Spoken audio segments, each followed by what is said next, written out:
বামপন্থী যারা এতদিন সিপিআইএমকে ভোট দিয়েছিলেন, আমরা বিশ্বাস করি, আমরা আবেদন করছি তাদের কাছে, কংগ্রেসের কর্মীদের কাছে, এবং যারা ঘামরক্ত ঝরিয়ে মমতা বন্দ্যোপাধ্যায়কে প্রতিষ্ঠিত করেছেন পশ্চিমবঙ্গের মাটিতে, তাদের কাছেও, যে আজকে একটা রাজ্য ধ্বংস হয়ে যা গেছে প্রায়, যদি শেষ রক্ষা করবার ব্যবস্থা থাকে, কোনো চান, তাহলে অন্তত এই নির্বাচনে কিছুদিনের জন্য বুকে পাথর রেখে হলেও বাহাতে বোতামটা টিপে দিই, তারপর দেখা যাবে। আমি বলছি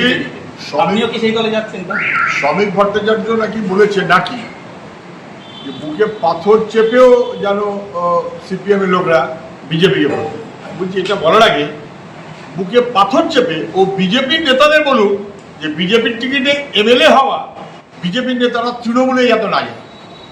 বিজেপিকে জেতানো মানে তৃণমূলের লাভ, তৃণমূলকে জেতানো মানে প্রকারান্তরে বিজেপির হয়ে রাজনীতি করা, যেন নিজের চরকায় তেল দেয়।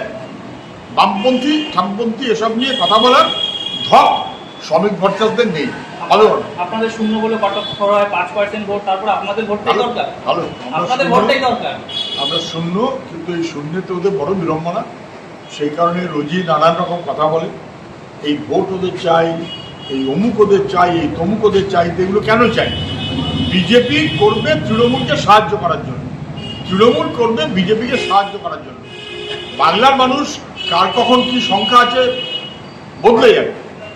এই সংখ্যা গর্ব বিজেপি তৃণমূলের করাটা উচিত না। তৃণমূলের সাহায্যার্থে বিজেপির ভোট, বিজেপির সাহায্যার্থে তৃণমূলের।